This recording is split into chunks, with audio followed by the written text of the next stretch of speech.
C'est pour cela que tu avais accepté d'être cloué à la croix. Et Jésus-Christ, tu avais laissé.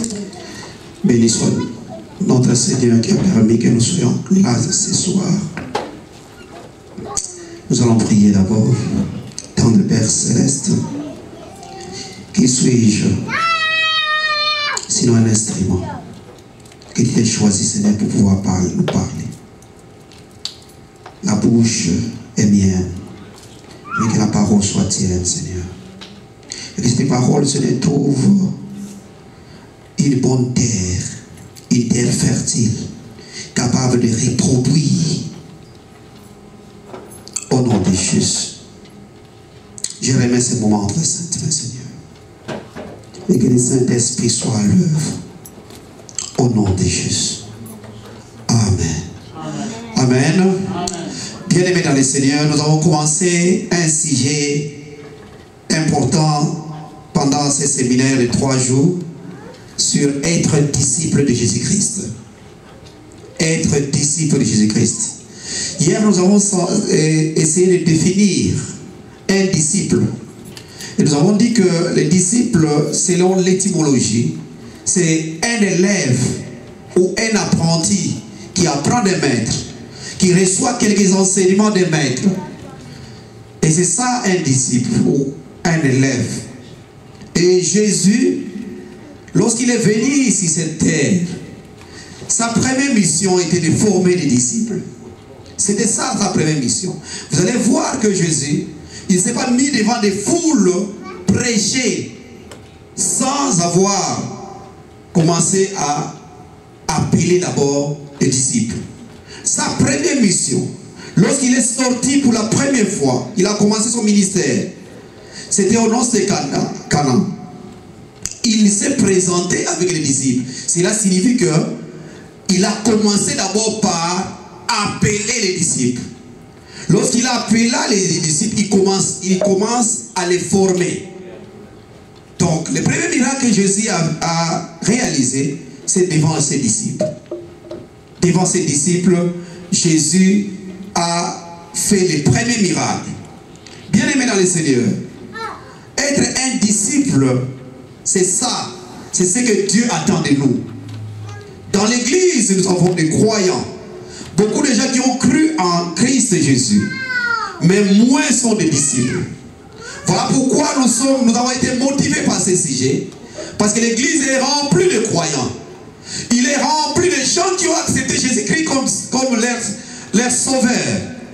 Mais ils n'ont pas encore pris la décision de suivre Jésus. C'est-à-dire être disciples de Jésus. Il y a des gens qui sont à l'église, qui ont accepté Jésus-Christ comme Seigneur et Sauveur. Qui ont accepté Jésus-Christ comme leur sauveur, mais pas encore comme leur Seigneur. Parce que si tu acceptes Jésus-Christ comme ton sauveur, ça dit que tu reçois ce que Jésus a promis, la vie éternelle. Tu peux mourir aujourd'hui, tu iras au ciel, c'est vrai. Mais ce que Dieu attend de nous, c'est de pouvoir accepter Jésus-Christ comme notre Seigneur. Ça dit quoi? Être son disciple, faire ce que Jésus attend de nous. À la fin, bien aimé dans le Seigneur, nous pouvons rester dans l'église pendant 20 ans, 30 ans dans l'église. Et à la fin, on se retrouve lorsque Jésus va récompenser ceux-là qui l'ont servi. Toi, tu te retrouves, malgré que tu as fait 30 ans dans l'église, tu te retrouves sans couronne. Sans couronne. Pourquoi? Parce que, comme j'avais dit hier, les bandits qui étaient à la croix, qui avaient reconnu que Jésus-Christ, c'est lui le Messie. Il a reconnu en dernière minute. Et Jésus a dit ce soir même, je serai avec toi au paradis. Il est parti. Il est parti. Mais il n'a pas servi Jésus-Christ comme son Seigneur. Il n'était pas disciple de Jésus. Être disciple de Jésus, c'est demeurer dans la parole et le suivre. Vous demeurez dans la parole de Jésus-Christ. Et aujourd'hui, nous allons essayer de nous faire comprendre c'est quoi en fait, quelles sont en fait les conditions à remplir pour être disciple de Jésus-Christ. J'avais donné quelques caractéristiques 6 qui peuvent dire de quelqu'un que celui-là est un disciple de Jésus-Christ. J'avais dit qu'un disciple de Jésus-Christ, il est toujours rejeté. Il sera rejeté. Parce que Jésus lui-même a été rejeté. Un disciple de Jésus-Christ, c'est celui qui aime son prochain. Un disciple de Jésus-Christ, c'est lui qui est totalement attaché à Christ. Il est séparé du monde. Un disciple de Jésus-Christ, il dépend de Dieu. Et un disciple de Jésus-Christ, c'est celui qui est prêt. Même si Jésus vient ce soir, il est prêt qu'il entrera au ciel. C'est celui-là un disciple de Jésus-Christ. Alors pourquoi il faut devenir disciple de Jésus-Christ? Alors, c'est d'abord une recommandation que Jésus a donnée. Parce qu'à la fin, quand il a terminé sa mission terrestre, il appelle ses disciples, il leur donne, après avoir formé, il leur donne encore une mission. Allez. Donc, lui a formé des disciples et il envoie encore ses disciples à aller dans le monde, faire des disciples. C'est la mission que Jésus-Christ attend de nous. D'aller et de faire d'autres disciples. Si nous sommes des disciples, alors nous devons encore faire d'autres disciples. C'est ce que Jésus attend de nous. Alléluia. Mais comment alors les devenir? Comment les devenir? Comment les devenir? Bien-aimés dans le Seigneur, pour devenir disciple de Jésus-Christ, on peut devenir disciple de Jésus-Christ les mêmes jours qu'on a reçu Jésus-Christ comme Seigneur et Sauveur. Les mêmes jours. On peut prendre, parce que c'est un problème de décision. Un problème de décision. Si tu prends la décision aujourd'hui de devenir disciple de Jésus-Christ, tu le deviendras. C'est un problème de décision. Si tu te décides aujourd'hui, tu le deviendras. Être disciple de Jésus-Christ, ce n'est pas le fait de faire 10 ans, 20 ans dans l'église, non. Ce n'est même pas un problème de maturité spirituelle. Non. Être disciple de Jésus-Christ, ce n'est pas parce que je suis resté à l'église pendant 10 ans, je connais la parole. Non, ce n'est pas ça. Ce n'est pas ça être disciple de Jésus-Christ. Nous allons comprendre ça aujourd'hui, que être disciple de Jésus-Christ, même quelqu'un qui ne connaît même pas un verset biblique. Aujourd'hui même, si tu prends la décision, tu l'as accepté dans ton cœur, mais tu prends la décision de le devenir, tu le deviendras. Parce que Jésus-Christ a appelé ses disciples, les mêmes jours quand il les a appelés, ils ont devenu des disciples. Ils ont accepté de suivre Jésus. Amen. Alléluia. Ils ont accepté de suivre Jésus. Ils ont cru en Jésus-Christ et ils ont accepté de le suivre. Donc on peut devenir disciple de Jésus-Christ les mêmes jours qu'on a reçu Christ dans notre vie. Si vous ouvrez votre cœur, Jésus entre dans votre cœur, vous prenez cette décision-là, ces jours-là, je dis, aujourd'hui je prends des décisions de suivre Jésus. Vous devenez disciple de Jésus-Christ. Donc ce n'est pas un problème de maturité spirituelle, non. Ou je fais parce qu'il y a beaucoup de gens qui sont restés dans l'église pendant 20 à 30 ans, mais qui ne sont jamais des disciples de Jésus. Ils ont accepté Jésus-Christ, c'est vrai, mais ils ne sont pas disciples de Jésus-Christ. Nous allons comprendre ça tout au long de cet enseignement. Alléluia. Alors, nous avons dit que Jésus nous a donné une recommandation. Allez d'aller. Après avoir formé ses disciples, à la fin, il demande, il dit à ses disciples que l'autorité m'a été donnée. L'autorité m'a été donnée. Allez.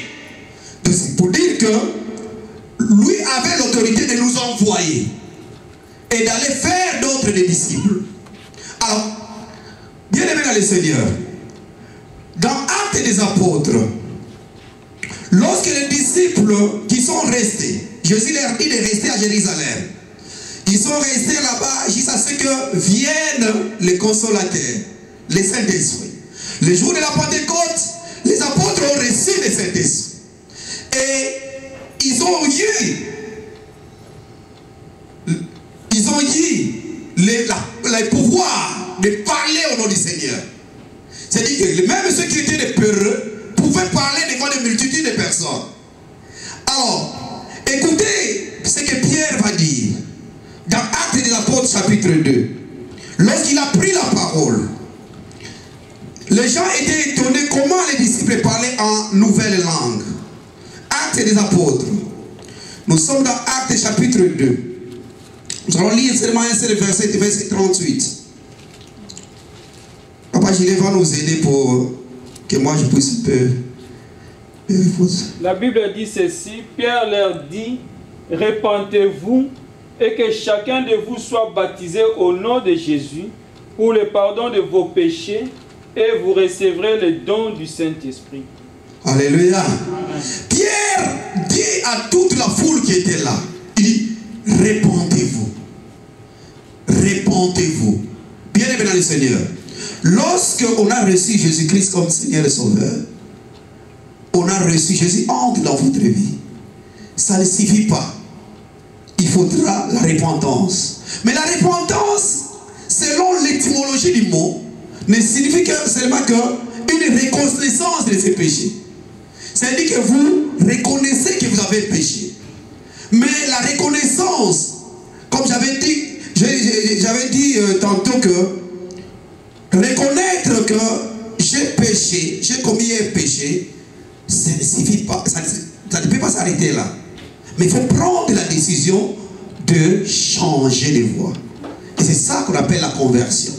Donc les vrais termes dans les origines, les termes qui définissent, qui est plus utilisé, c'est la conversion. La conversion, c'est-à-dire quand on a reçu Jésus-Christ comme Seigneur et Sauveur, il faut changer de direction. C'est-à-dire il faut se convertir. Vous reconnaissez que vous avez péché, ou vous aimez faire ceci, mais maintenant vous changez de direction. C'est ce qu'on appelle le métanoïa. Changement de direction. Et aussi, vous devez recevoir les baptêmes. Les baptêmes. Les baptêmes d'eau. Quand vous avez reçu les baptêmes, sachez que vous avez le pardon de vos péchés. Reconnaissez que vous avez le pardon de vos péchés. Et vous allez recevoir les dons du Saint-Esprit.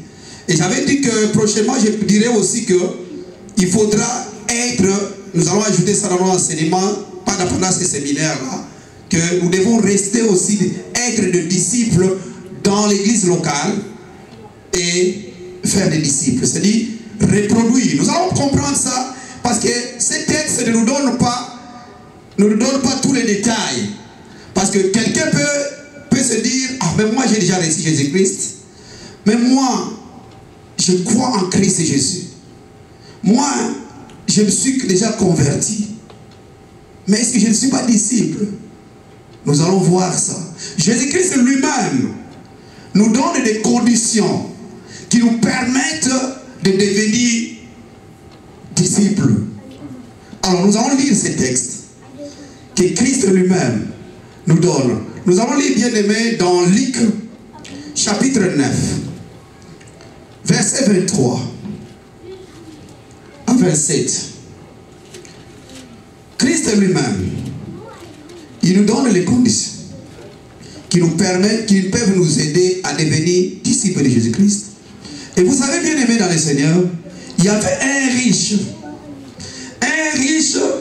qui était allé près de Jésus-Christ.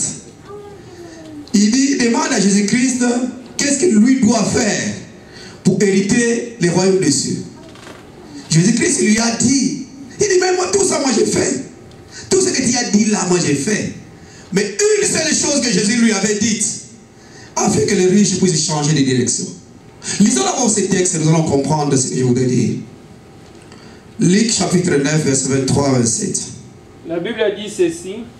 Oui, il dit à tous, si quelqu'un veut venir après moi, qu'il renonce à lui-même, qu'il se charge chaque jour de sa croix et qu'il me suive. Car celui qui voudra sauver sa vie la perdra, mais celui qui la perdra à cause de moi la sauvera. Et que servirait-il à un homme de gagner tout le monde s'il se détruisait ou se perdait lui-même? Car quiconque aura honte de moi et de mes paroles, le Fils de l'homme aura honte de lui quand il viendra dans sa gloire et dans celle du Père et des saints anges. Je vous le dis en vérité, quelques-uns de ceux qui sont ici ne mourront point qu'ils aient vu le royaume de Dieu. Alléluia. Amen. Allons encore Luc chapitre 14, verset 27. Luc 14, verset 27. Et quiconque ne porte pas sa croix et ne me suit pas ne peut être mon disciple. Alléluia. Bien-aimés dans le Seigneur, pour être disciple de Jésus-Christ, oui, il y a 3 conditions que Jésus nous donne. 3 conditions. La première condition, c'est-à-dire qu'il faut commencer d'abord par se renoncer soi-même. Tu dois te renoncer. Tu as reçu Jésus-Christ comme Seigneur Sauveur. Peut-être même qu'il t'est passé par les eaux de baptême, c'est bien. Mais tu dois te renoncer toi-même. Ça, c'est la première condition. La deuxième condition, tu dois te charger de ta croix. Tu dois porter ta croix. Et la troisième condition, c'est de suivre Jésus-Christ. Nous allons essayer de développer les 3 conditions aujourd'hui et nous n'allons pas terminer, nous allons terminer ça le dimanche. Les 3 conditions, lorsque vous avez rempli les 3 conditions, vous dites réellement, je suis disciple de Jésus-Christ. Nous allons peut-être tous, plusieurs, nous allons nous retrouver qu'il y a des conditions que nous n'avons pas remplies. Et c'est là où nous allons corriger. Parce que l'objectif de cet enseignement, c'est que nous devenions tous les disciples de Jésus-Christ. Moi et vous, l'objectif, c'est que nous devenions des disciples de Jésus-Christ.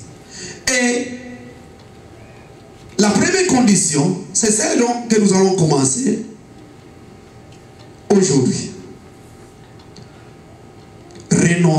Renoncer à soi-même.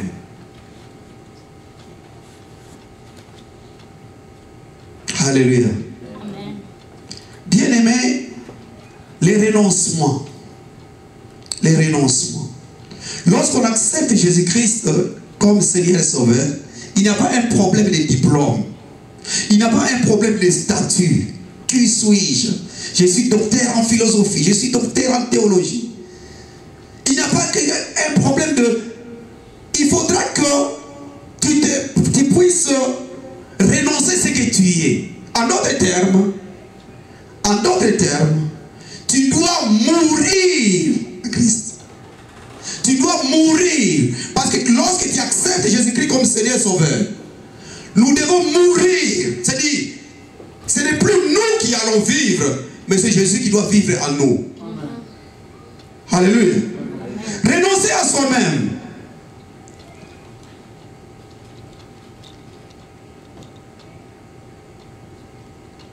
Qu'est-ce que cela veut dire? Luc chapitre 14, verset 33. Nous allons lire un peu beaucoup de versets pour comprendre ça.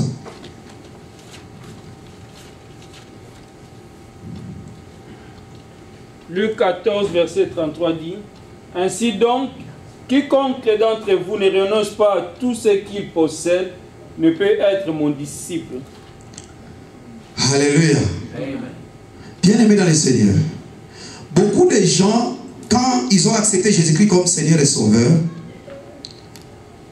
ils n'ont pas encore pris la décision de devenir disciples de Jésus-Christ. Pourquoi? Parce qu'ils regardent leur statut. Ils regardent ce qu'ils sont. Et vous voyez dans l'église, par exemple, quelqu'un qui vient dans l'église, s'il est, par exemple, il est un haut placé. Il vient à l'église, il se comporte comme, vous voyez, donc il voit les statuts qu'il a.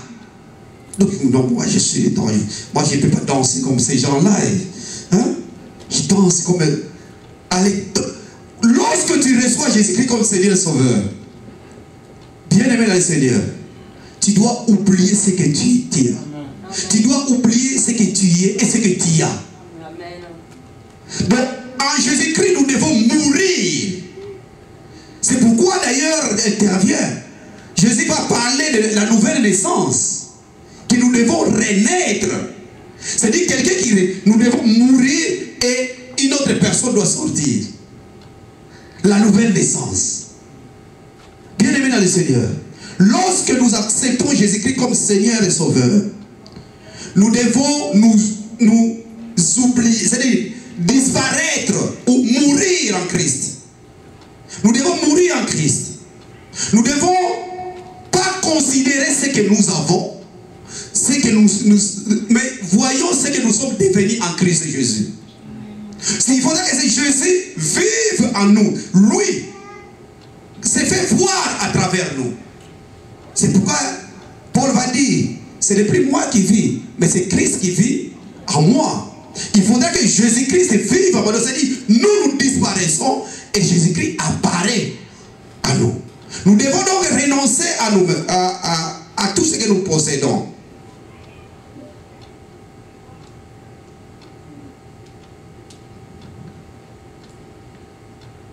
C'est pourquoi Jésus va dire aux riches, il va leur dire, tu fais tout ce que tu fais là. Mais maintenant, ce que je te demande, prends tout ce que tu as, vends et donnez l'argent aux pauvres. N'est-ce pas? Vous connaissez cela? Vous savez, lorsque tu reçois Jésus-Christ, tu trouveras... Papa, j'irai avoir des problèmes avec moi. Lorsque tu reçois Jésus-Christ comme Seigneur et Sauveur, que tu dois fournir un effort, ne vois pas tes possessions. Tu dis, tout cet argent que j'ai, c'est Dieu qui m'a donné cela. Je mets ça pour le service de Dieu. Je vais aider les pauvres avec ça. Jésus va dire cette parole aux riches. Les riches qui diront que moi je fais tout ce que tu me dis là, je fais ça. Tout ça, la loi, je suis la loi à la lettre. Il dit, vends tout ce que tu possèdes et donne l'argent aux pauvres. Et les riches, il est rentré, il n'a pas pu suivre Jésus-Christ. Mets tout ce que tu possèdes, si tu as l'argent, tout ce que tu possèdes, mets ça au service de Dieu. Si tu mets ça, aide les pauvres. S'il faut aider les pauvres. Parce qu'il y a des gens qui gardent, il a l'argent, il garde ça pour lui-même. Il dit, je dois aider ma famille. Hein, cette église, toujours l'argent, non, oui, j'aide ma famille. Bien aimé, si tu comptes trop sur l'argent que tu possèdes là, tu vas perdre l'essentiel. Renonce à tout ça. Jésus-Christ lui dit, à quoi servira un homme de gagner ce monde s'il perd son âme? L'argent que nous avons, tout ce que nous possédons, mais c'est pour la gloire de Dieu. Mettons ça même au service de Dieu. Aidons l'œuvre de Dieu à aller de l'avant. Il y a des gens bien aimés dans le Seigneur, ils n'ont pas le temps d'aller évangéliser jusqu'au loin, mais ils évangélisent au travers d'autres personnes. Ils prennent leur argent, ils les donnent à ceux-là qui vont prêcher l'évangile. Ils mettent ça au service de l'évangile. Et Dieu est en train de les bénir. Quand il est fait, Dieu te bénira. Renonce à tout ce que tu possèdes. Même si tu as fait, je ne sais pas, beaucoup de thèses de doctorat, tu arrives à l'église. Ne regarde pas tes diplômes. Parce que Jésus-Christ, quand il nous appelle, il n'a pas regardé les diplômes. Pierre, c'est quelqu'un qui n'a pas étudié. Pierre, l'apôtre Pierre, il n'a pas étudié. Mais Jésus va dire, tout Pierre, tu es Pierre, si c'était Pierre, je bâtirai mon église. Ça signifie aux yeux de Dieu, Pierre est très important. Alléluia. Lorsqu'on vient à Jésus-Christ, on doit s'oublier. On doit placer d'abord Dieu en première place. Alléluia.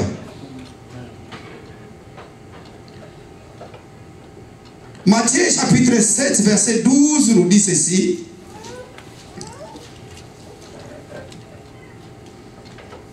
Matthieu 7,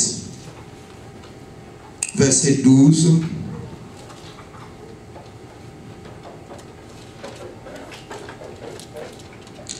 Tout ce que vous voulez que les hommes fassent pour vous, faites-le de même pour eux, car c'est la loi et les prophètes.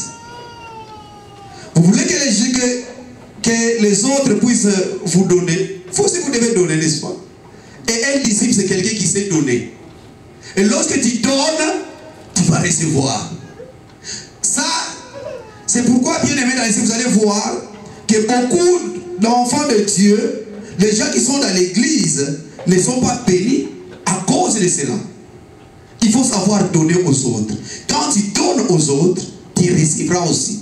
S'il y a des questions, ça le fait parce que je ne sais pas l'étude biblique.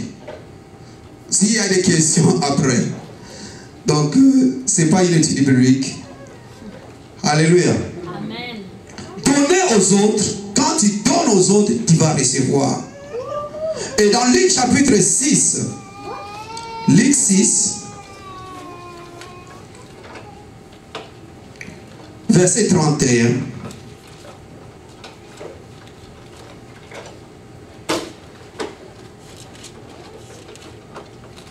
C'est le même texte, c'est la même chose, c'est le même texte qui dit, ce que vous voulez que les hommes fassent pour vous, faites-les de même pour eux. Donc, si vous voulez que les gens puissent vous bénir, puissent vous faire du bien, vous aussi, faites du bien aux autres. Être bien-aimé dans le Seigneur, un disciple, commence d'abord par te renoncer. Considérer les autres. S'il manque, toi tu en as, donne aux autres. Oublie ce que tu es, oublie même de tes diplômes. Oublie ça, ne mettez pas, c'est-à-dire, quand je dis oublier, ne mettez pas ça en avant-plan. C'est-à-dire, vous considérez plus de biens que Jésus-Christ. Donc, tu dis, l'argent que j'ai, c'est Dieu qui m'a donné.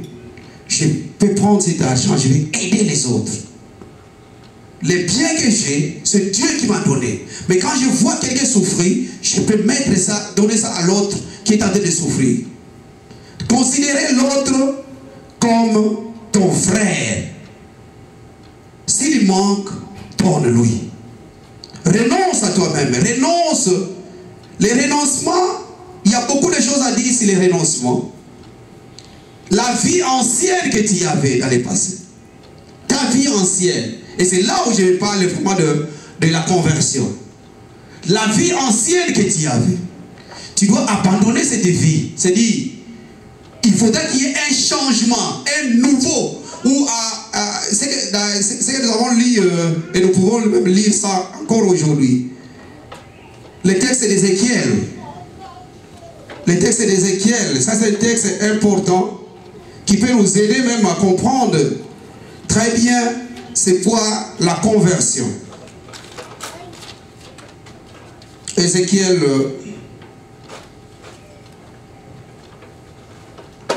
lisons Ézéchiel chapitre 11. Nous prenons Ézéchiel chapitre 36 verset 25 à 29.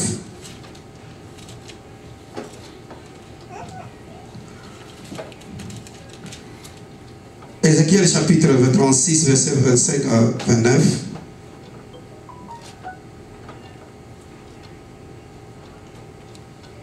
Ézéchiel,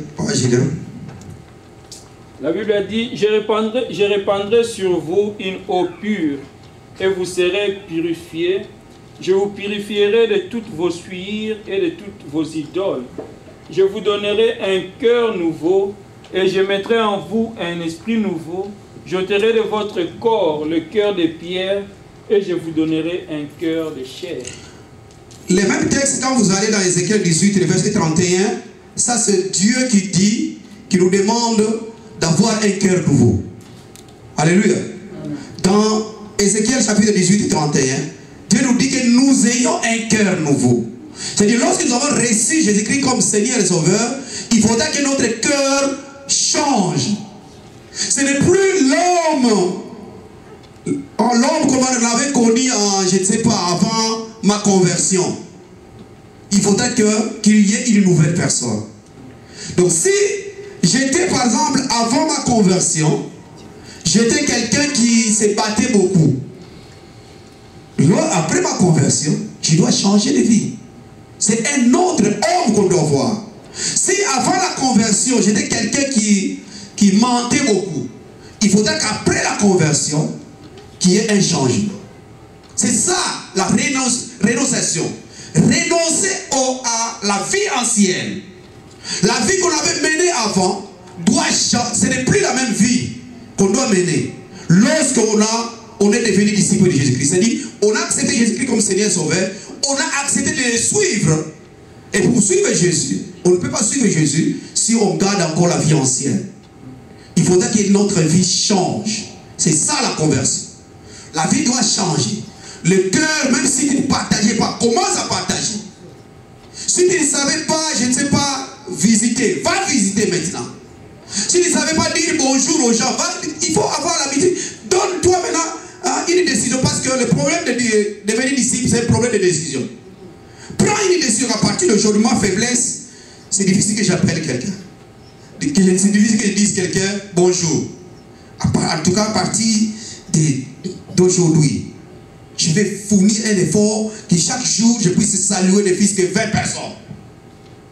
Que je dise bonjour ne fût-ce que à 20 personnes. C'est ça l'homme nouveau que Dieu attend de nous. Il dit lui-même qu'il va nous donner un cœur nouveau. Dieu nous dit qu'il va nous donner un cœur nouveau. Mais il nous dit à Ézéchiel 18, verset 31, que nous puissions avoir un cœur nouveau. C'est-à-dire, nous, si nous prenons la décision, Dieu fait sa part. C'est-à-dire, nous devons faire un pas et Dieu s'y fait sa part. Donc, nous prenons la décision. De nous-mêmes, c'est difficile de changer. C'est difficile qu'une personne change d'elle-même. La personne ne peut pas changer d'elle-même. La personne, pour qu'il change, il prend la décision et il dira, Seigneur, aide-moi. Parce que j'ai pris telle décision que je ne veux plus faire ceci. Mais aide-moi. Donc, quand nous avons pris la décision de renoncer à la vie ancienne, Dieu va nous aider. Il dit, il va répandre sur nos cœurs une eau pure pour pouvoir nous laver nos cœurs. Et lorsque vous lisez ces textes, vous voyez à la fin, il donne même les promesses. C'est-à-dire, après avoir lavé nos cœurs, qu'est-ce qui va nous suivre?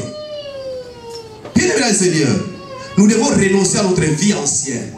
Tu ne partages pas, partage. Tu n'aides pas les pauvres, aide les pauvres. Considère pas les biens matériels que tu as amassés. Si tu amasses, dans la Bible, il y a quelqu'un riche qui avait amassé. Il dit que ma vie, que je puisse me réjouir des biens que j'ai amassés. La Bible dit, le même soir même, son âme a été rappelée. Il a laissé les biens. Bien-aimés dans le Seigneur, changeons de vie. Renonçons à notre vie ancienne. Renonçons à tout ce que nous oublions même tout ce que nous possédons là. Oublions ça. Ne voyons pas ça, ne plaçons pas ça au premier plan. Mais plaçons d'abord Christ, les intérêts de Christ à l'avant-plan. Si l'œuvre de Dieu me demande à ce que je puisse sacrifier ma vie à cause de cela, je dois le faire. Renonçons à la vie ancienne. Cet enseignement m'interpelle moi personnellement à la maison chaque fois. Ça m'interpelle. Je dis, Seigneur, qu'est-ce que je dois faire pour me sacrifier, que je sois un sacrifice pour toi. Nous devons devenir des sacrifices pour Dieu. Des sacrifices pour Dieu. Mais qu'est-ce que je dois faire? Je pense qu'après cet enseignement, Dieu va nous aider à prendre des décisions définitives pour pouvoir les servir. Alléluia. Amen. Parce qu'on ne peut pas être dans la maison de Dieu et regarder les voix de Dieu comme ça. L'heure de Dieu se meurt et puis nous sommes là. Nous sommes dans les privilégier nos intérêts. Bien-aimés dans le Seigneur, nous devons privilégier l'œuvre de Dieu. Renonçons à nous-mêmes. Renonçons à soi-même. Renonçons à tout ce que nous possédons. Renonçons à notre vie ancienne. C'est-à-dire, changeons vraiment de direction ou changeons vraiment de vie. Nous avons besoin de renaître de nouveau. C'est-à-dire, nous mourons et nous renaissons. Et lorsque on te voit devant les gens, dit, oh, ce n'est pas Sarah que je vois là. Les Sarah là que j'avais connu avant que Sarah se convertisse, ce n'est pas ces Sarah que je vois là. Les pasteurs musulmans que je vois là, ce n'est pas les pasteurs musulmans que j'avais connus avant. Donc c'est ça en fait que Dieu attend de nous. Nous devons renoncer à notre vie ancienne. Nous devons renoncer.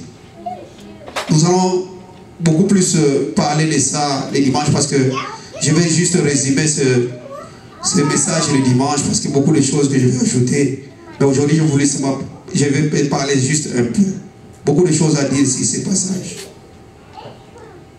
Renoncement de soi-même. Et deuxièmement, Jésus-Christ dit que si quelqu'un veut le suivre, il doit porter sa croix. Il doit porter la croix. Beaucoup de gens ont pris la décision de suivre Jésus. Beaucoup de gens, ils disent, si quelqu'un veut devenir disciple, il doit porter la croix. C'est ce que nous avons lu dans Luc 14, 27. Et quiconque ne porte pas sa croix et ne me suit pas, ne peut être mon disciple. Donc c'est dit, premièrement, vous renoncez. Et deuxièmement, vous portez la croix. Troisièmement, vous suivez Jésus. C'est ça. Et là, vous êtes disciple de Jésus-Christ. C'est quoi se charger de sa croix? Est-ce que nous devons aller, je ne vais pas former une croix là, et nous la mettons, hein, qu'on nous voit dans la rue, avec notre croix parce que nous aimons Jésus. Nous aimons Jésus. Non. Non. C'est quoi porter la croix? Matthieu chapitre 10, verset 38. Lisons d'abord quelques versets, vous allez comprendre. Matthieu chapitre 10. C'est là où on parle de la porter la croix. Nous allons expliquer c'est quoi porter la croix. Pour se charger de sa croix. Papa Julien, lisez d'abord Matthieu 10, 38. La Bible dit, celui qui ne prend pas sa croix et ne me suit pas n'est pas digne de moi. Ok, Matthieu 11, maintenant 29 à 30. La Bible dit, prenez mon joug sur vous et recevez mes instructions, car je suis doux et humble de cœur, et vous trouverez du repos pour vos âmes, car mon joug est doux et mon fardeau est léger. Alléluia. Jésus dit que prenez mon joug. Mon joug. C'est-à-dire, il nous donne, Jésus-Christ, vous savez, lorsque si vous voulez devenir disciple de Jésus-Christ, il faut savoir que c'est pas facile. Je vais dire parce que je pense que je ne parle pas aux bébés spirituels ici. Je parle aux gens déjà qui connaissent Christ ici.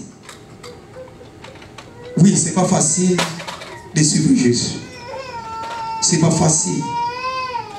Parce que Jésus-Christ nous dit de prendre son joug. Mais il nous dit déjà que ce joug est léger. Il est léger. Le fardeau qu'il nous donne est léger. Parce que lui a pris le fardeau qui pèse. Nous, le fardeau, nous avons donné à Jésus. Mais il nous donne celui qui est léger. En d'autres termes, pour devenir disciple de Jésus-Christ, bien-aimé, Jésus attend de nous des choses à faire. Jésus nous donne de grandes responsabilités. Jésus nous prévient que le chemin que vous avez décidé de suivre, c'est un chemin qui n'est pas facile. Mais lui, il a vaincu. Lui, il a vaincu. Le chemin n'est pas facile. Il y aura des persécutions. Il y aura des situations difficiles que vous allez rencontrer. Mais tenez bon. Donc, bien aimé dans le Seigneur, c'est charger de sa croix. C'est charger de sa croix. Chacun doit avoir sa croix. Lorsque j'ai reçu le Seigneur Jésus-Christ comme Seigneur Sauveur, toi tu as reçu le Seigneur Jésus-Christ comme Seigneur Sauveur, les situations que je vais rencontrer dans ma vie chrétienne ne seront pas les mêmes que toi. Parce que Jésus va nous conduire différemment l'un et l'autre. Nous allons rencontrer des situations difficiles dans notre vie. Il y a des moments où nous manquerons même à manger. Il y a des moments où nous manquerons même là où mettre sa tête. Mais nous devons tenir bon. Jésus-Christ lui-même dit, si quelqu'un veut me suivre, il dit, les renards ont des tanières. Ils ont des tanières. Mais lui, il n'est même pas là où il faut mettre sa tête. Cela signifie que nous aussi, nous devons savoir que lorsque nous acceptons de suivre Jésus, nous acceptons de devenir disciples de Jésus-Christ, il y a beaucoup de situations auxquelles nous allons rencontrer. Beaucoup de situations que nous allons rencontrer dans notre vie chrétienne. Alléluia.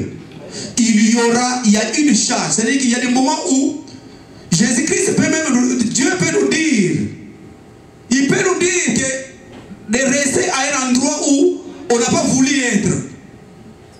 Un endroit où on n'a pas voulu être. Mais Dieu nous dit, c'est là où tu dois rester. Mais pendant qu'il y a des gens qui cherchent à aller là où... Mais Dieu dit, reste là-bas. Je connais un homme de Dieu, par exemple, quand il s'est converti, il est devenu serviteur de Dieu. Et on l'a envoyé, il dit, va au village. Là où il n'aimait pas aller rester, mais on lui dit, va au village, restez là-bas. C'est là où doit... Et de là, moi je vais t'élever. C'est-à-dire, il y a des choses que nous allons rencontrer dans notre vie chrétienne. Porter la croix de Jésus, signifie accepter le meilleur. C'est comme quand nous disons, quand nous nous marions avec l'homme et la femme, ils se font un serment. Nous allons nous aimer, même dans le malheur et dans le bonheur. C'est-à-dire en Jésus-Christ aussi, les moments difficiles viendront. Mais il faut supporter. Les persécutions vont venir. Il faut les supporter. Parce que Jésus-Christ lui-même, notre maître, a été persécuté. Notre maître a rencontré des situations difficiles. Même dans la ville, à Nazareth, on l'a rejeté. Il y a des moments même tu parles bien, un bon français devant les gens, mais les gens ne t'acceptent pas. Continue à porter ta croix. Tiens bon. Tiens bon, bien-aimé. Quelles que soient les souffrances, quelles que soient les difficultés, quels que soient les problèmes que tu vas rencontrer, fonce avec Jésus. Alléluia. Porter la croix de Jésus, bien-aimé, porter sa croix, bien-aimé dans le Seigneur, signifie que lorsqu'on est en Christ Jésus, il y aura des moments où, bien-aimé dans le Seigneur, tu vas te dire, mais pourquoi depuis que j'ai reçu Jésus-Christ comme Seigneur Sauveur, mais c'est comme si ma situation a changé. Il y a des gens qui disent ça, n'est-ce pas? Que lorsque j'étais païen, les choses semblaient aller bien. Mais depuis que je suis devenu en Christ Jésus, depuis que j'ai accepté Jésus-Christ comme Seigneur Sauveur, c'est comme que tout est bouleversé. Les choses ne marchent pas. Les choses ne marchent pas. Je dois vous dire, bien-aimé dans le Seigneur, si tu crois réellement en Jésus-Christ, quelles que soient les difficultés, les problèmes que tu vas rencontrer dans ta vie, mais sache que Jésus a rencontré les mêmes problèmes. Il a rencontré même plus que ce que tu rencontres toi. Et lui a accepté d'aller jusqu'à la mort et à la mort de la croix. Les disciples de Jésus-Christ, après que Jésus les ait enseignés, ils ont reçu le Saint-Esprit. Et quand ils ont reçu le Saint-Esprit, c'est-à-dire ils ont reçu la puissance du Saint-Esprit, ils ont commencé à prêcher l'évangile. Mais ce n'est pas parce qu'ils avaient le Saint-Esprit qu'ils n'ont pas rencontré des situations difficiles. Ils ont rencontré des situations très difficiles dans la vie, jusqu'à ce que certains se seront retrouvés en prison. Et certains ont été décapités. Comme l'apôtre Jacques, on l'a coupé la tête. Pierre va se retrouver en prison. Paul et Silas vont se retrouver en prison. Bien-aimé, être disciple de Jésus-Christ, c'est accepter, si la souffrance vient à cause de Jésus, tu acceptes cela.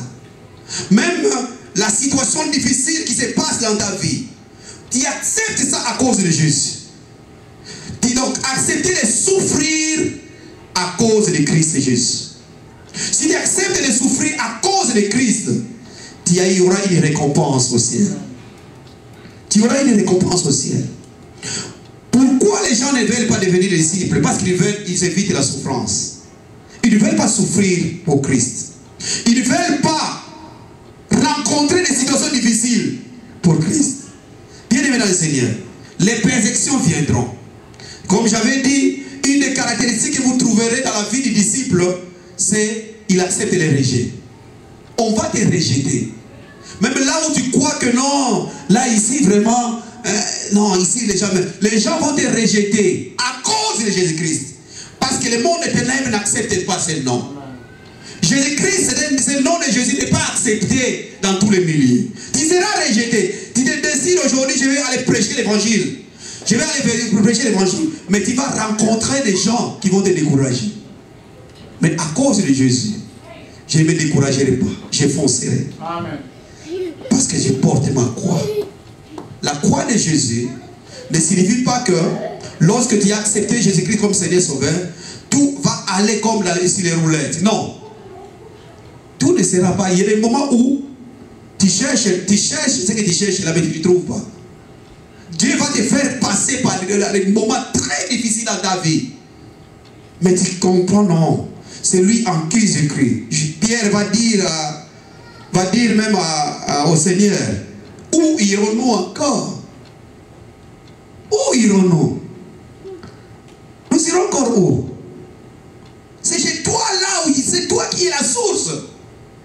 C'est toi qui es la source. Nous avons tout quitté. Nous avons abandonné les Pierre. Pierre qui était un bon pêcheur, il a abandonné la pêche. Il a abandonné. Beaucoup de disciples, chacun avait son... Il y a des gens qui avaient leur métier. Ils ont abandonné. À cause de Jésus, ils ont accepté de souffrir. Alléluia. Amen.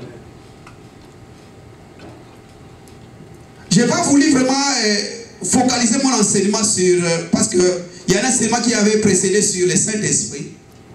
Mais bien aimé dans le Seigneur, si on a passé toutes ces étapes, c'est-à-dire vous avez cru en Jésus-Christ, vous êtes convertis, vous croyez au pardon de vos péchés, vous avez passé au baptême et vous avez reçu le don du Saint-Esprit, vous avez été baptisé du Saint-Esprit. Quelles que soient les difficultés, les souffrances, les situations difficiles qui vont venir, continuez à porter votre croix. Vous allez, demain, ça sera meilleur pour vous. Demain, ça sera meilleur pour vous. Continuez à accepter la souffrance, les persécutions. Demain, ça sera meilleur pour vous. Dans Matthieu chapitre 5, Jésus dit ceci, au verset 11-12. Matthieu chapitre 5, verset 11 à 12.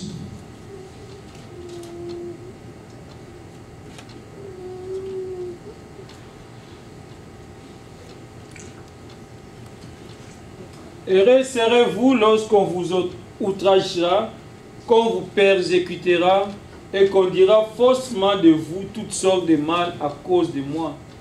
Réjouissez-vous et soyez dans l'allégresse, parce que votre récompense sera grande dans les cieux, car c'est ainsi qu'on a persécuté les prophètes qui ont été avant vous. Alléluia. Amen. On va vous outrager, on va faire de vous je ne sais pas quoi. Mais Jésus dit ceci, heureux serez-vous. Vous serez heureux. On vous fait du mal, vous êtes dans la joie. Vous savez, j'avais dit hier que, vous savez, certains, nous n'avons pas, nous ne devons pas avoir des ennemis. Mais ce sont les autres qui doivent se considérer comme des ennemis pour nous. Mais ces ennemis-là, c'est quoi nos ennemis? Ils sont là pour notre bénédiction. Ils sont là pour notre bénédiction. Lorsque les situations deviennent difficiles dans votre vie, bien aimé, il faut savoir lire les signes du temps. En tant que chrétien, vous allez rencontrer des situations très difficiles dans votre vie. Sachez qu'il y a quelque chose que Dieu a préparé qui va se réaliser dans votre vie. Amen. On va vous outrager, on va vous persécuter. Lorsque vous sentez que le moment devient difficile, bien aimé, fonce encore avec Dieu. Cherche encore davantage Dieu, en face de Dieu.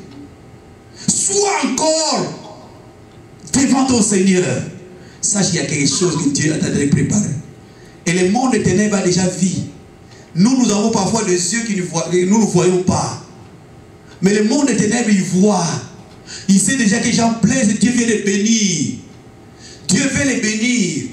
Il va venir pour pouvoir te tenter, tout trajet. Mais toi, pendant ce moment-là, tu dois chercher la face de Dieu. Il y a quelque chose que Dieu veut faire dans ma vie. Quel que soit ces persécutions, quel que soit ce que les autres disent de moi, moi je vais chercher encore davantage le Seigneur. Parce qu'il y a quelque chose que Dieu est en train de préparer pour moi. Bien aimé dans le Seigneur, la bénédiction, elle est pour nous. Mais le diable ne nous laissera pas.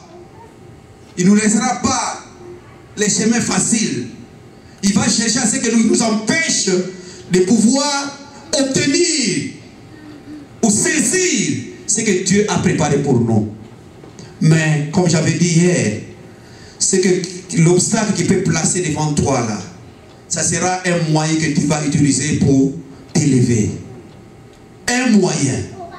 Et le diable ou l'ennemi, il ne va plus te regarder comme ça, mais il va te regarder comme ça. Parce que Dieu t'a élevé. Et l'exemple, c'est l'exemple du Christ, notre Seigneur Jésus-Christ.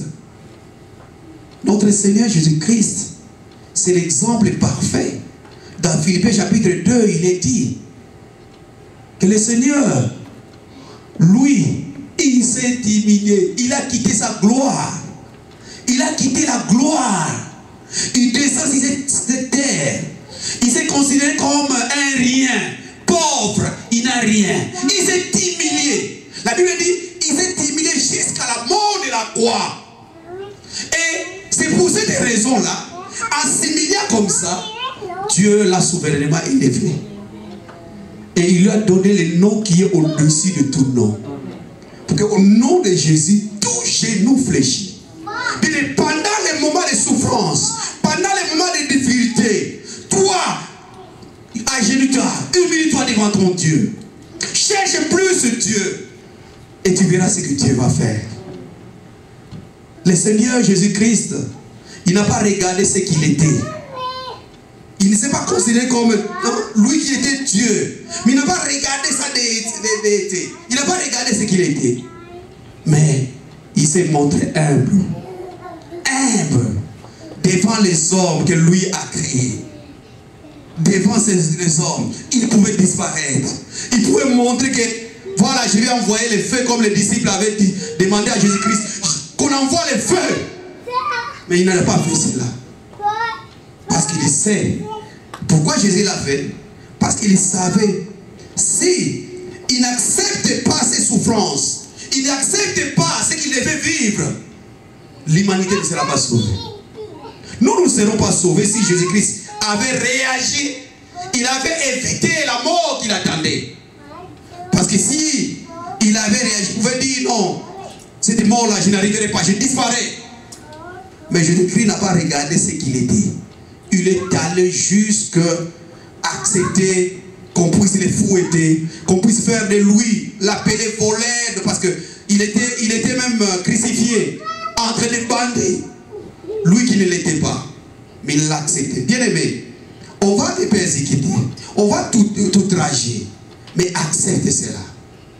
Il y a beaucoup de, comme j'avais dit hier, j'ai compris une chose que chaque fois que je regarde dans ma vie, beaucoup de gens me combattent. Alors, j'ai pris la décision de beaucoup prier pour ces gens-là. J'ai pris beaucoup parce que j'ai compris, parfois les gens qui te combattent dans ta vie, ce ne sont pas eux. Parce que, vous savez, Éphésiens chapitre 6 nous dit que nous ne combattons pas selon la chair. Parce que nous combattons, en fait, nous ne devons pas combattre l'homme comme ça.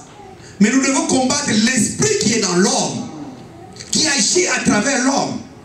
Parce que le diable, il peut se dire que moi, avec Stéphane, on s'entend très bien. Comme on s'entend très bien, il entre chez Stéphane pour pouvoir venir me persécuter ou me tenter.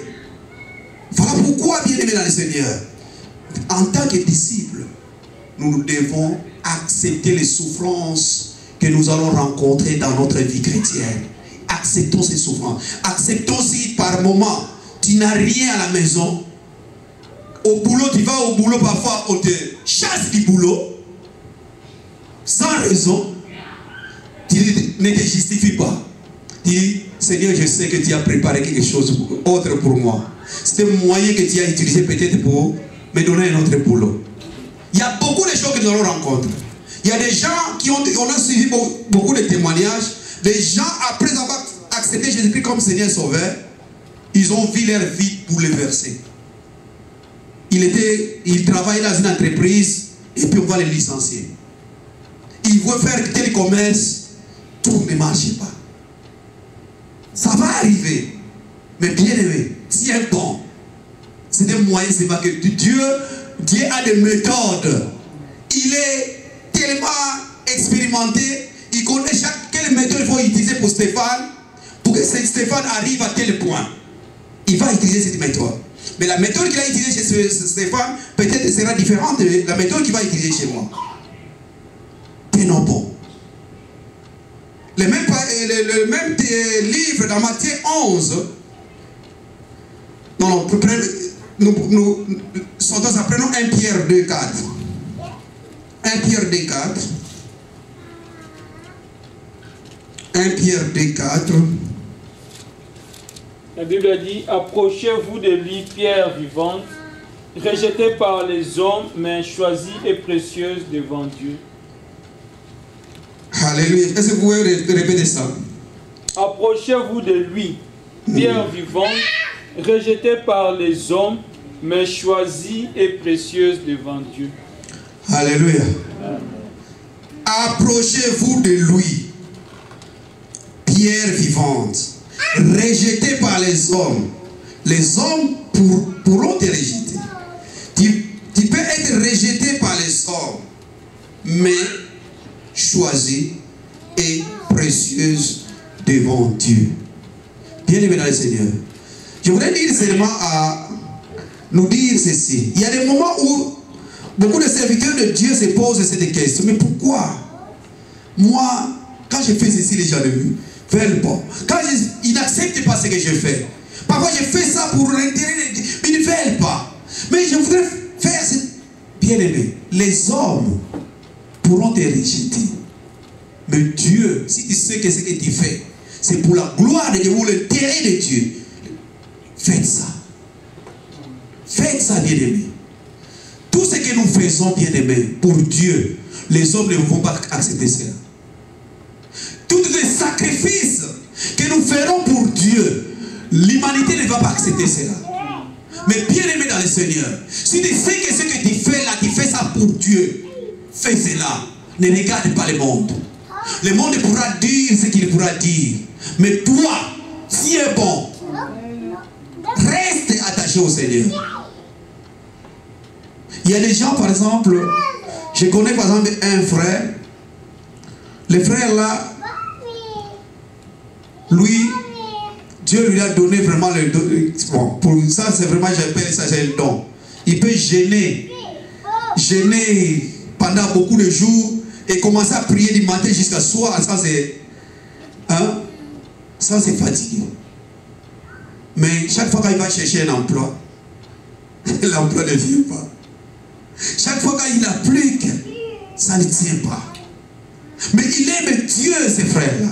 Il sert Dieu. Il se sacrifie pour Dieu. Mais quand on veut faire ceci, ça ne tient pas. C'est un langage de Dieu. Peut-être Dieu t'attend à autre chose.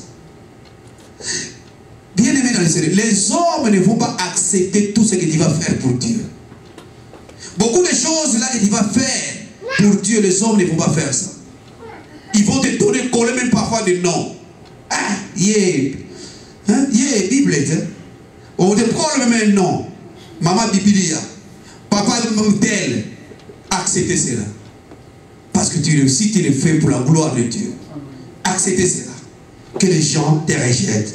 Le même texte, quand vous lisez par exemple verset 12 et 16, même texte de 1 Pierre, au verset 12 et 16, il est dit ceci. Papa, je vais vous lire ça. 12 et 13, et 12 à 16. 12 à 16. Prenons 1 Pierre 4, 12 à 16. Pas 1 Pierre 2. Ok. 1 Pierre 4, 12 à 16.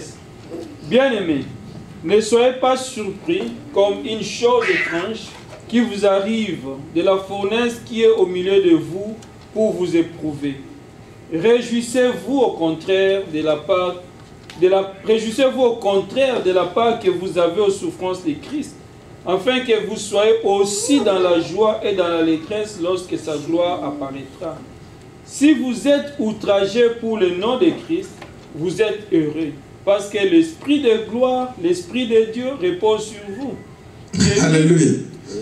Oui, lisez l'Éternel, 15 et 16. 16, oui. Que nul ne vous, en effet, ne souffre comme un meurtrier, ou voleur, ou malfaiteur, ou comme s'ingérant dans les affaires d'autrui. Mais si quelqu'un souffre comme chrétien, qu'il n'en ait point honte, et que plutôt il glorifie Dieu à cause de ce nom.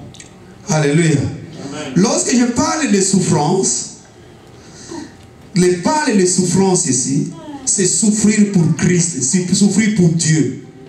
Il ne faut pas aller souffrir, on met tes mains en prison parce que tu as volé. Non, moi je suis. Non, c'est ce que le verset 15 nous dit. Si quelqu'un souffre comme meurtrier, ou voleur, ou malfaiteur, ou comme s'ingérant dans les affaires d'autrui, celui-là, il ne le fait pas pour la gloire de Dieu. Mais la souffrance dont je parle, c'est souffrir pour Dieu. C'est-à-dire, moi, je me donne, par exemple, je prends la vie, dans ce pays, c'est difficile de faire ceci, de jeûner. Mais moi, chaque semaine, je vais jeûner. Par exemple, je vais prendre 1 ou 2 jours. Je vais sacrifier ça pour Dieu. Ça, c'est un sacrifice. Tu acceptes de faire souffrir ton corps pour Dieu. Parce que pendant ces sacrifices, tu vas prier, tu vas peut-être intercéder pour les autres, tu vas faire beaucoup de choses là pour la gloire de Dieu. Voilà quel genre de souffrance que Dieu attend de nous. Souffrir pour son œuvre.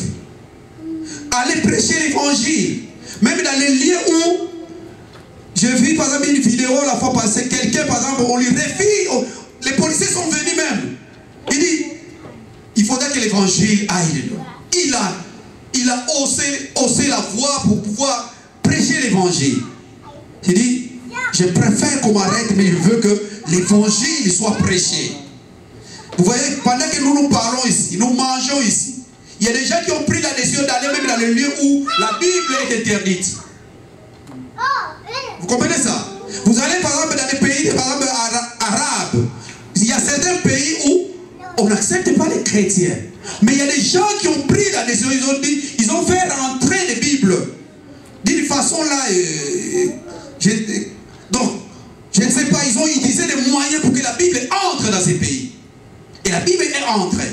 Ils sont entrés là-bas, les prêcher même de maison à maison. Et certains se retrouvent en prison à cause de l'évangile. Voilà quel genre de souffrance. C'est ça la croix. Accepter de souffrir pour Jésus. Et je te dis, notre récompense sera grande. Lorsque nous le faisons, nous aurons une récompense dans le ciel. C'est ça être un disciple. Un disciple, c'est celui qui s'attend à la récompense, pas la récompense terrestre, mais il voit la récompense d'en haut. C'est ça un disciple. Sacrifier, c'est sacrifier pour l'œuvre de Dieu. Vous sacrifiez, vous acceptez de souffrir pour Dieu, mais pour que vous ayez une récompense. Pas une récompense dans les siècles présents, mais une récompense dans les siècles à venir. C'est cette récompense que nous attendons. Soyons humbles. L'humilité, la Bible dit, précède la gloire. Soyons humbles. Humilions-nous. C'est ça une qualité que Christ avait. Il s'est fait serviteur des autres. Acceptons, bien-aimés, d'être humbles. Même là où, même si on possède des diplômes, on possède je ne sais pas quoi, mais devant des gens, les petites, que nous pouvons qualifier entre guillemets les petites personnes, vous soyez humbles. Christ a montré cela. Et il va se montrer cela à ses disciples. Il a donné l'exemple lui-même. Jusqu'à aller laver même les pieds de ses disciples. Soyons, si nous voulons être grands dans le royaume des cieux, soyons petits. La Bible nous dit, nous pouvons lire même ces textes, Jean chapitre 19. Dans Jean chapitre 19, prenons Jean 19, verset 21. La Bible dit, les principaux sacrificateurs des Juifs dirent à Pilate, n'écris pas roi des Juifs, mais écris qu'il a dit, je suis roi des Juifs. Nous sommes dans, je m'excuse.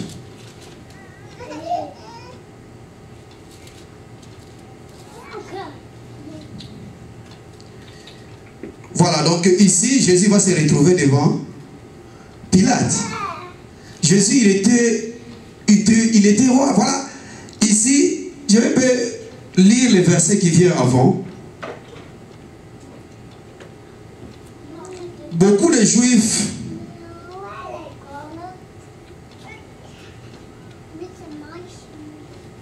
je vais lire à partir du verset 20. Beaucoup de Juifs lurent cette inscription parce que le lieu où Jésus fut crucifié était près de la ville. Elle était en hébreu, en grec et en latin. Les principaux sacrificateurs des Juifs dirent à Pilate, n'écris pas roi des Juifs, mais écris, il a dit, je suis roi des Juifs. Et puis Pilate va dire, ce que j'ai écrit, je l'ai écrit. Donc, Jésus-Christ était roi. Il était roi. Il était roi, mais il va se retrouver devant. Il n'était pas roi de ce monde. Les gens n'ont pas compris ça. Il n'était pas roi de ce monde. Son royaume était céleste. Mais roi qu'il était, il a accepté qu'on puisse le diminuer. Mais il a accepté qu'on puisse le diminuer, puisse le rendre petit. Mais humble qu'il était, il s'est humilié. Et c'est pourquoi lui-même va dire, dans Marc chapitre 9, il va dire ceci, verset 35. Lui-même va dire, dans Marc chapitre 9, 35,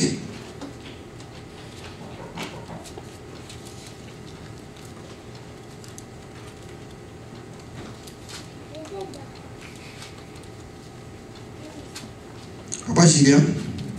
Alors il s'assit, appela les 12 et leur dit, si quelqu'un veut être le premier, il sera le dernier de tous et le serviteur de tous. Alléluia.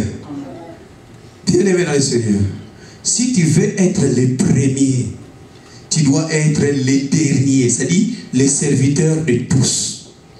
Le disciple, c'est quelqu'un qui est humble. Si tu veux compter parmi les premiers, accepte d'être aujourd'hui le dernier. C'est-à-dire être serviteur de tous. Et c'est ce que Jésus a montré à ses disciples.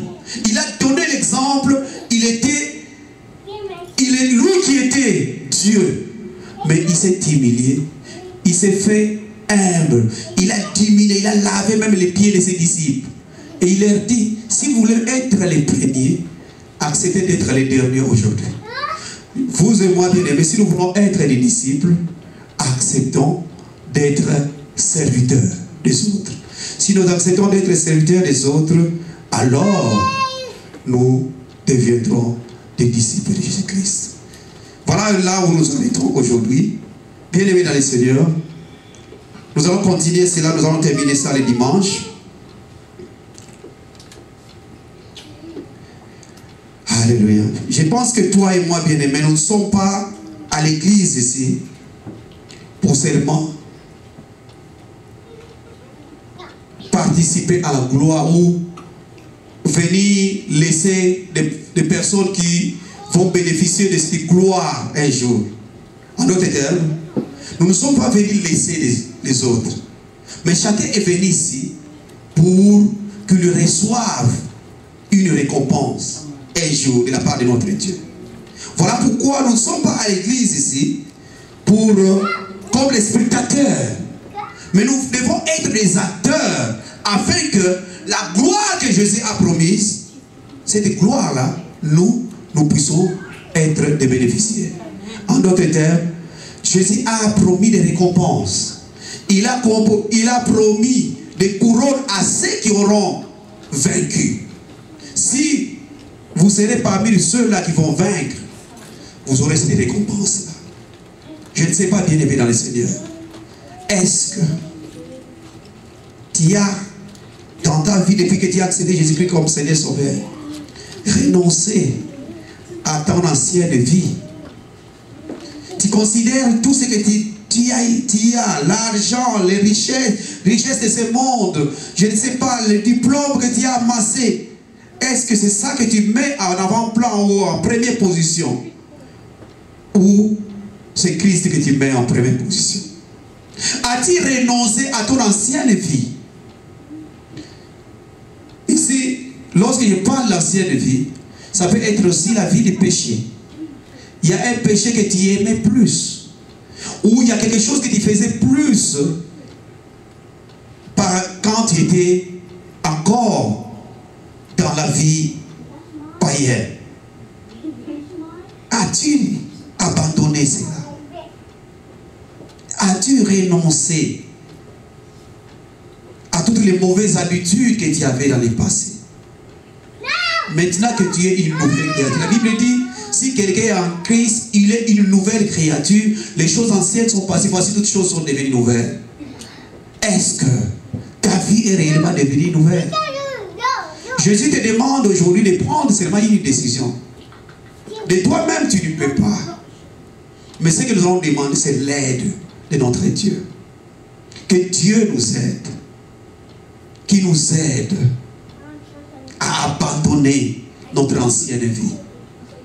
À déconsidérer nos possessions, nos avoirs, mais à placer Dieu en avant-plan. Est-ce que tu en acceptant Jésus-Christ, tu acceptes de souffrir pour Christ? Est-ce que tu acceptes de souffrir pour lui? Est-ce que tu acceptes toutes les persécutions qui vont venir dans ta vie? Est-ce que tu es venu seulement à l'église pour... Non, j'ai accepté. Dire que j'ai accepté Jésus-Christ comme mon sauveur. J'ai déjà une place dans le royaume des cieux. Et c'est seulement pour ça que tu es là. Où tu veux réellement servir Dieu. Comme j'avais dit hier, c'est être disciple, c'est être serviteur. Être serviteur. Est-ce que tu veux servir Dieu? Est-ce que tu veux suivre Jésus? Nous allons arriver à ça. Comment suivre Jésus? Est-ce que tu veux réellement les servir? Regarde ta vie, que je regarde ma vie. Peut-être qu'il y a certains aspects que je n'ai pas encore, certaines choses que je dois abandonner dans ma vie, qui doivent faire de moi disciple. Je dois prendre cette décision. La Bible dit, si moi je prends la décision, Dieu va répandre une eau pure pour laver mon cœur. Il va répandre une eau pure. Que chacun de nous puisse se lever. Nous allons prier Dieu.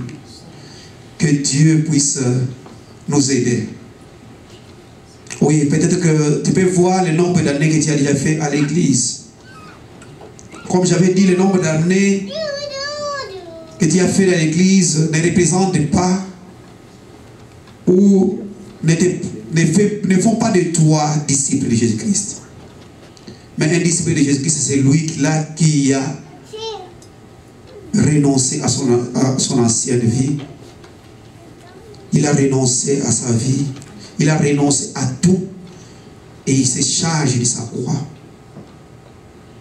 Commence à élever la voix, bien-aimé.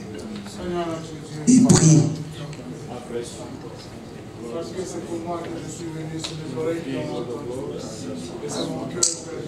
Seigneur, je sais, éternel Dieu, Je ne suis pas digne, Seigneur. Il y a certains aspects de ma vie, Seigneur, qui ne sont pas dignes devant toi, Seigneur. Il y a certaines choses que je dois, Seigneur, nécessairement abandonner, Seigneur.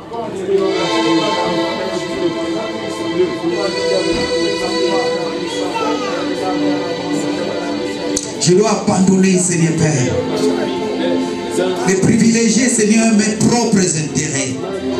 Ce qui me préoccupe le plus, Seigneur. Mais que je puisse, oh Dieu, te placer, Seigneur, au devant de la scène. On peut placer au premier Père de gloire. Je voudrais, Seigneur Père, que tout ce que j'ai fait, Seigneur, je fasse, Père de gloire, toujours pour la gloire de ton nom, Seigneur. Seigneur grand Dieu, plusieurs fois j'ai un Père de gloire, j'ai privilégié mes propres intérêts. J'ai privilégié, Seigneur, mes propres intérêts, Seigneur.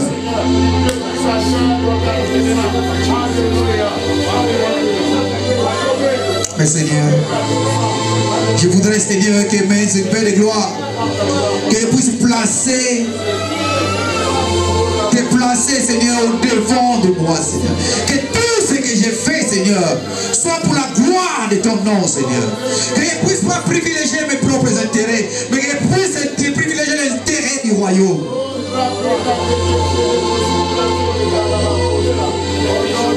Je me remets à toi, Seigneur. Fais de moi, Seigneur, c'est Père de gloire, ce que tu veux que je devienne. Que je puisse m'oublier, Seigneur. Que je puisse oublier mes faiblesses. Que je puisse oublier, Seigneur, que je ne sais pas, Seigneur, prêcher, je ne sais pas parler. Que je puisse oublier ce que je suis. Mais que je puisse, oh Dieu, te faire confiance, oh Dieu. Au nom de Jésus. J'accepte de souffrir pour toi, Jésus. J'accepte d'être persécuté pour toi. J'accepte d'être rejeté pour toi, Seigneur. Au nom de Jésus. Je m'abandonne à toi, Seigneur. Fais de moi, Seigneur, ce que tu veux que je devienne. Fais de moi, Seigneur, ce que tu fais, Seigneur, que tu veux. Je voudrais être, Seigneur, ton disciple. Je voudrais devenir comme toi, Seigneur. Au nom de Jésus. Au nom de Jésus. Je m'abandonne à toi, Jésus. Fais de moi, Seigneur,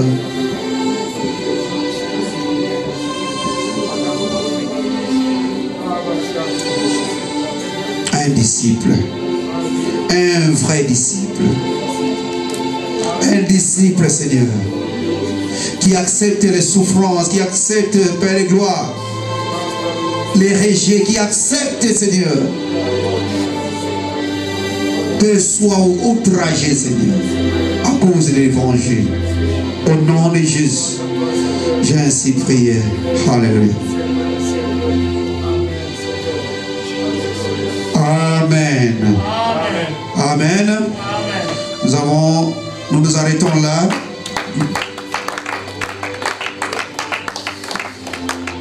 Alléluia. Amen.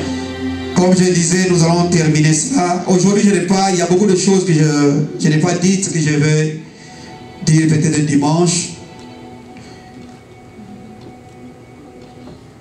Nous allons continuer cela le dimanche, nous allons terminer cela le dimanche. Bien-aimés dans le Seigneur, nous voulons donner à Dieu. Nous voulons donner à Dieu